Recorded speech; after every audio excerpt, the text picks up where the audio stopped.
on FaceTime, and I have 2 in person.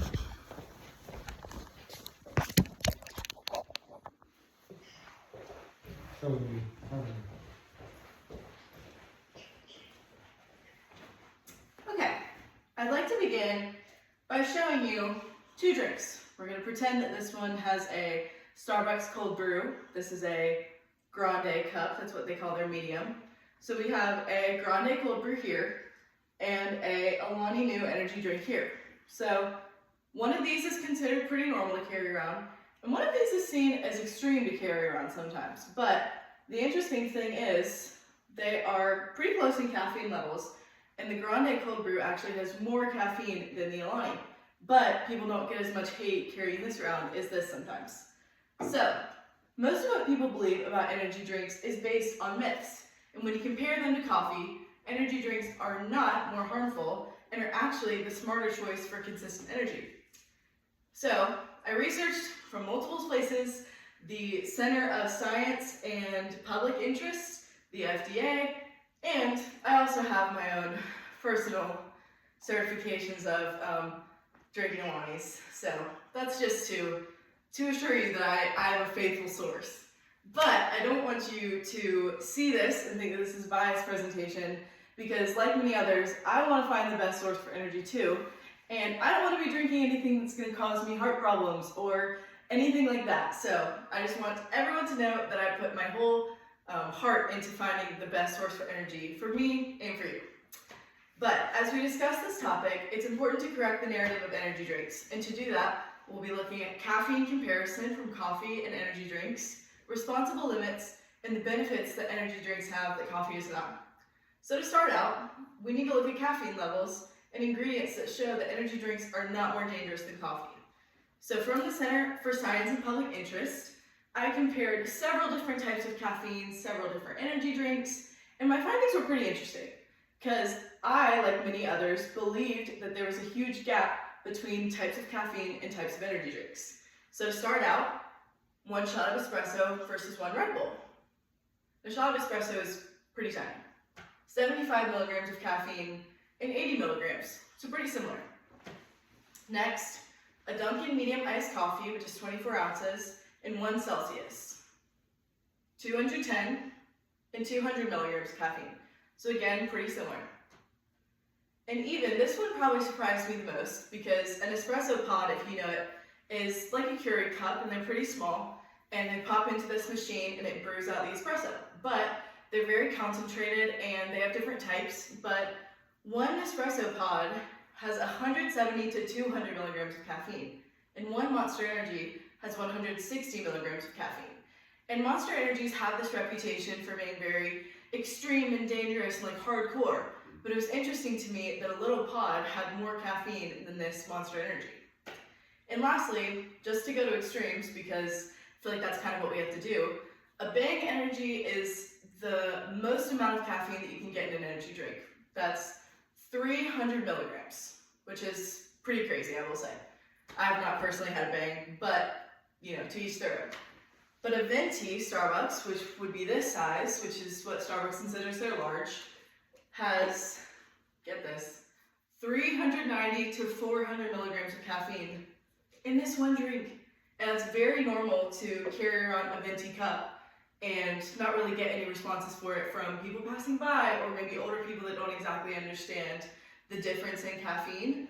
But a Bang Energy is seen as very just, it even says the flavor is radical skedaddle. And I've never seen that, but I have heard of the stigma towards Bang, that they just have way too much caffeine, they kind of make people jittery, which I can understand why.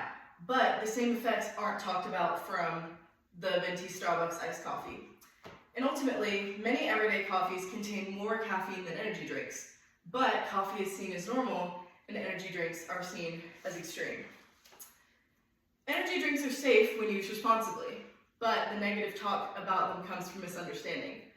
The U.S. Food and Drug Association, or FDA, recommends staying under 400 milligrams a day for adults, and both coffee and energy drinks fall safely within that limit.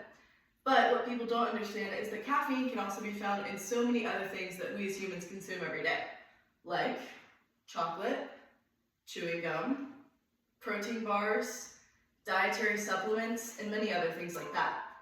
And energy drinks are often blamed for the effects that are caused by irresponsible consumption, not normal use. Like drinking multiple in a day or every day drinking multiple of them, and you wouldn't see Starbucks being blamed for something that happened when someone drank 4 lattes. It's just different. And people's habits are what cause issues, not the product itself. Responsible use matters far more than the type of caffeine. And we see that with all types of different products, but especially with energy drinks. What people don't talk about as much is the benefits that energy drinks have that coffee does not, which include a consistent formula every time, added B vitamins, focus blends, and electrolytes. And even on the Alani can, it says biotin, B6, and B12 on every can. The National Health Society tells us that B12 helps produce red blood cells, supports the nervous system, and also produces energy from food. So not only this, these added things that you don't get from your average cup of coffee, but also convenience. There's no waiting in line for your coffee, no brewing, they're portable. Everyone knows that the worst thing in the world when you're running late is when you're standing in the line for Starbucks and someone's giving a super complicated order at the front and you're like, I'm almost late. But you don't have to wait for that with energy drinks. This is ideal for students, athletes, and busy workers. Anything to just be able to grab this and go. See? Doesn't even leak. Another argument that comes up is that teens use them irresponsibly. And as a teen myself, I can acknowledge my peers are not always the smartest. But the reality is teens can misuse anything, whether it's coffee, soda, energy drinks, pre-workout, you name it. The problem is not the product, but the behavior. So as parents, if this is something you're concerned about, caffeine consumption in your house, you have the liberty to decide what caffeine rules you would like to have. But would you object to your teen drinking 2 cups of coffee in the morning? Or would you object to an energy drink? Because ultimately, they're equal, and even sometimes the coffee, depending on the strength and the way it was brewed, can have more caffeine than an energy drink. The difference is the stigma, not science. Energy drinks are not more harmful than coffee.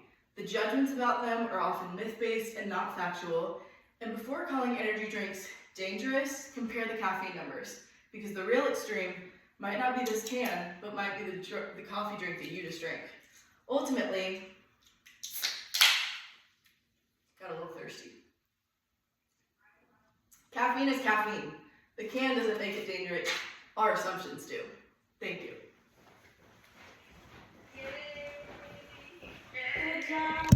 Here's my audience again. Good use of props.